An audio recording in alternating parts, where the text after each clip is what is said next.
अस्सलाम वालेकुम दोस्तों, वीडियो में आगे बढ़ने से पहले चैनल को सब्सक्राइब कर लीजिए और साथ मौजूद बेल आइकन को भी दबा लीजिए ताकि आने वाली तमाम वीडियोस बर वक्त आप तक पहुंचती रहें। उस रात मुझे सही मानों में उम्मीद, इंतज़ार और फिर मायूसी की असल कोफ्त का अंदाज़ा हुआ। मैंने एक एक पल गिन गिन कर गुजारा, मगर आस आस ही रही। अगले रोज़ दोपहर को इत्तफाकन मेरी निगाह ताजों पर पड़ी।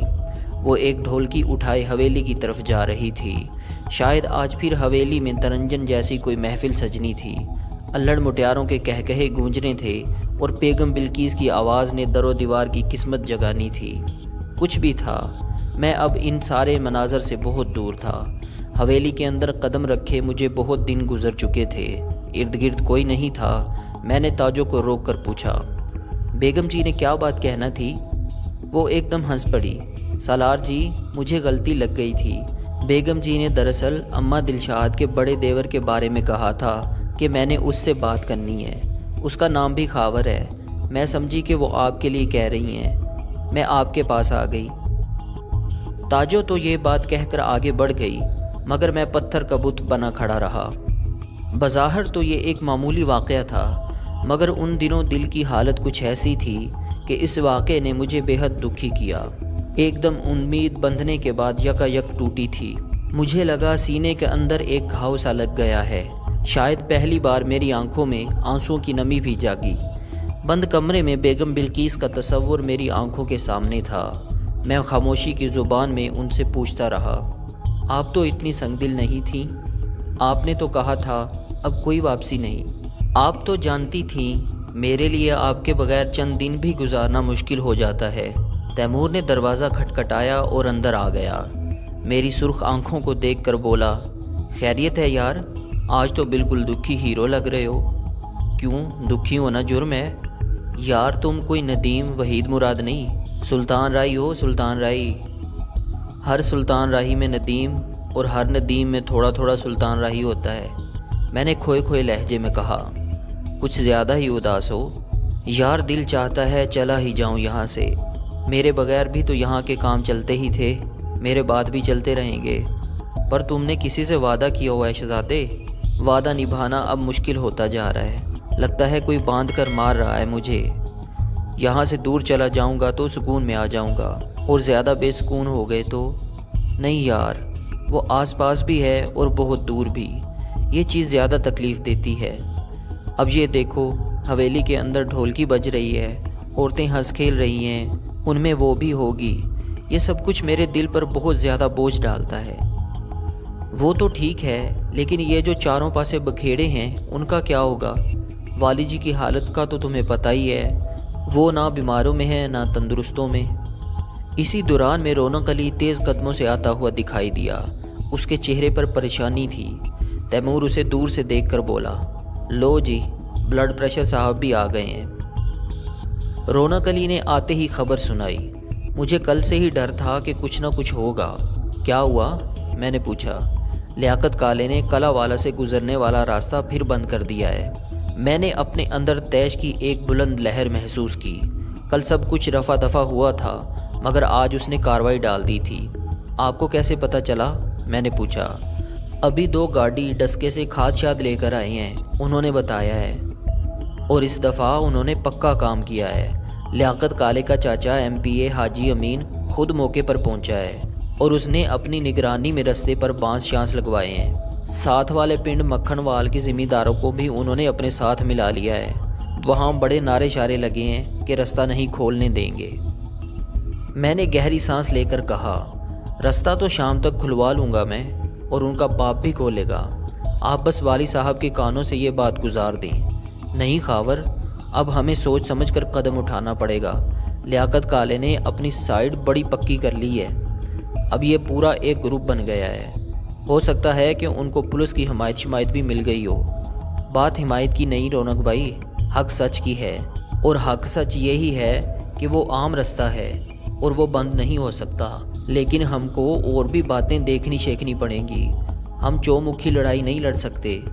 एक तरफ मोखलों से टेंशन है, दूसरी तरफ कला वालों से मत्था लगा लेंगे तो मुश्किल में पड़ जाएंगे। पर इस मामले में पीछे हटेंगे तो भी दोनों पार्टियां तेज़ होंगी। रौनक अली ने तोंद खुजाई। ये इस बात का इशारा था कि वो सोच में पड़ गया है। मैंने कहा, आप वाली जी से मशवरा कर लें, मुझे जिस तरह भी हुक्म देंगे मैं हाजिर हूँ। हमारे बंदे, असलहा और घोड़े पूरी तरह तैयार हैं। अगले रोज़ हवेली में एक बड़ा इकट्ठ हुआ।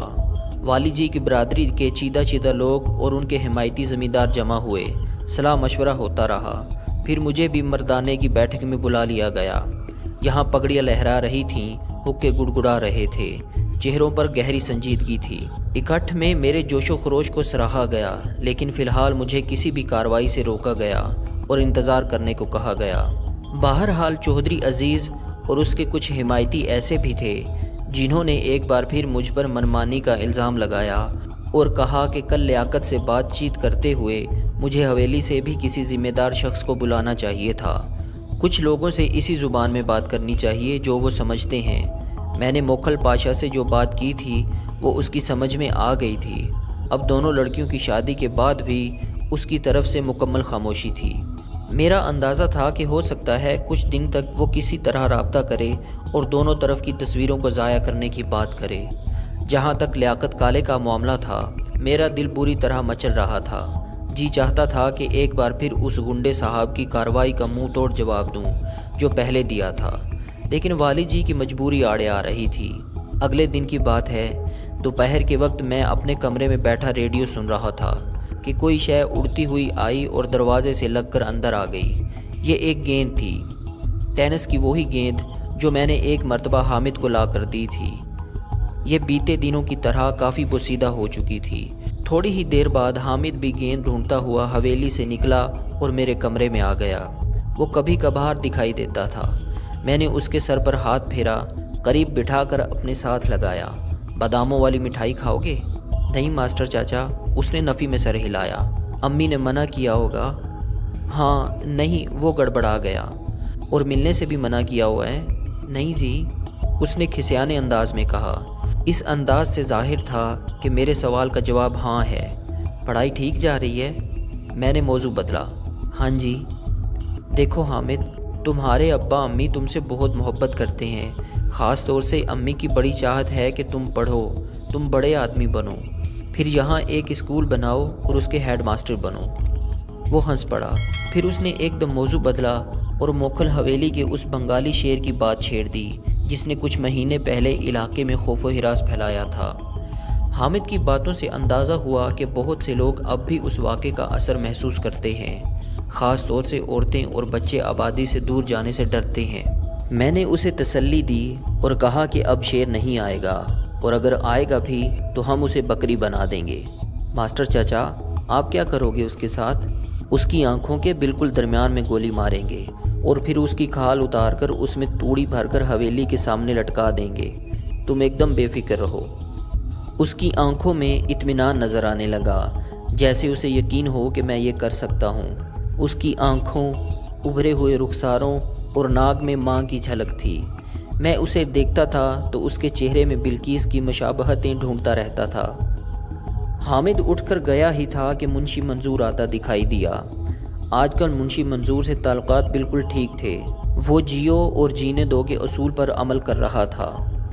इतनी बात तो मेरी भी समझ में आ गई थी कि मुंशी कोई लंबा चौड़ा घपला करने का अहल नहीं था, और अब वो मज़ीद मोहतात हो चुका था। मुंशी मंजूर ने अंदर आकर मुझे खबर सुनाई। हालात से अंदाज़ा होता है कि हमारी दोनों वैरी बरादरियां एक दूसरे से हाथ मिला रही हैं। कल पता है क्या हुआ? बताओ चाचा। गोरे के में मोखल हवेली में महीनावार इकट्ठ हुआ है और उसमें कलावाला के 2-3 लंबड़ भी आए हैं। लंबड़ का नाम दरअसल नंबरदार से निकला हुआ है। पंजाब के देहात में ये आम इस्तेमाल होता है। कलावाला में इत्तफाकन नंबरदारों के साथ 8 घराने रहाइश रखते थे, इसलिए उसे लंबड़ों का पिंड भी कहा जाता था। तो उससे क्या होगा चाचा? बहुत कुछ हो सकता है। क्या पता कल कलां दोनों बरादरियां हमारे खिलाफ एक का ही कर लें एक का। हम भी ऐसे एक के कर सकते हैं। अभी हम बात ही कर रहे थे कि मेरी नज़र एक बंदे पर पड़ी। वो ताज़ी घोड़ी पर सवार गांव से बाहर जा रहा था। बड़ी बड़ी मूँछों वाले इस शख्स को देखकर मैं चौंका। शादा और जरीना की शादी के मौका पर लियाकत से जो झगड़ा हुआ था उसमें ये शख्स भी नज़र आया था, اس نے ایک دو کڑوی باتیں کی تھیں اور میں نے اسے مچھل پہلوان کہہ کر بلایا تھا۔ بعد میں پتہ چلا تھا کہ وہ لیاقے کا کوئی نیا ساتھی ہے۔ یہ مچھل کون ہے؟ میں نے منشی منظور سے پوچھا۔ اس کا نام جبارہ ہے، قلعہ والا میں رہتا ہے۔ اس نے پہلی شادی موکھلوں میں کی تھی، پر شادی کے اگلے دن بیوی کو طلاق دے دی تھی۔ اگلا دن بھی کیا، وہ سورج نکلنے سے پہلے ہی لٹ پٹ کر اپنے گھر پہنچ گئی تھی۔ اب دوسری شادی ہمارے پنڈ میں کی ہوئی ہے، 1 سال ہو گیا ہے۔ اس بیوی سے تو اب ٹھیک ہی ہے، کرتا کیا ہے؟ قلعہ والا میں اس کا ذمہ دارہ ہے۔ اب لیاقت کالے سے کوئی رشتہ داری بھی ہو گئی ہے، بڑے ٹھاٹھ میں ہوتا ہے۔ پہلی بیوی کو کیوں طلاق دی پتہ نہیں، بس ایسے کام دشمنی اور بدلے کے لیے ہی ہوتے ہیں۔ لڑکی کے موکھل بھائی بہت بھڑکے تھے، اس کو جان سے مار دینا چاہتے تھے، مگر پھر آہستہ آہستہ معاملہ ٹھنڈا ہو گیا۔ میرے دماغ میں تھوڑی سی ہلچل پیدا ہوئی۔ جو بات ابھی منشی منظور نے کہی تھی وہ کل ہمارا مخبر رملی بھی کہہ کر گیا تھا۔ رملی کا بھی اندازہ تھا کہ دونوں برادریاں یعنی موکھل اور لمبڑ ایک دوسرے کے قریب آ رہے ہیں۔ تیمور قریب ہی دھوپ میں بیٹھا گنا چوس رہا تھا۔ میں نے اسے مچھل کے پیچھے دوڑایا اور کہا کہ اسے یہاں لے کر آئے، اسے چائے وغیرہ پلاتے ہیں۔ تیمور گیا اور واقعی اسے لے کر آیا۔ میں نے اس سے کہا، تم اپنے پنڈ کے جوائی ہو، تمہارے ساتھ ناراضگی اچھی نہیں لگی، ہمیں آپس کے معاملے مل بیٹھ کر طے کرنے چاہیے۔ وہ اکھڑے اکھڑے لہجے میں بولتا رہا۔ اتنے میں پیالیوں میں دودھ پتی آ گئی۔ دودھ پتی پیتے ہی وہ یہ کہہ کر اٹھ کھڑا ہوا کہ اسے کسی کام سے جلدی نکلنا ہے۔ پرانے بندوں کا قول ہے کہ بادشاہی اور ذمہ داری میں بہت سی باتیں ملتی جلتی ہیں، وفاداریاں بڑھانی پڑتی ہیں اور کھوٹے سکوں پر گہری نظر رکھنی پڑتی ہے۔ اسی طرح جوڑ توڑ بھی بہت ضروری عمل ہے۔ دوستیوں میں اضافہ کرنا اور دشمنوں کو الگ تھلگ کرنا بھی بادشاہوں اور ذمہ داروں کے لیے ضروری ہوتا ہے۔ اس روز رات کو میں اور تیمور پھر انگیٹھی کے سامنے بیٹھے تھے اور گولڈ لیف کے سگریٹ پھونک رہے تھے۔ کمرے کے باہر رکھوالی کے کتوں کا شور تھا اور چوکیداروں کے آوازیں تھے۔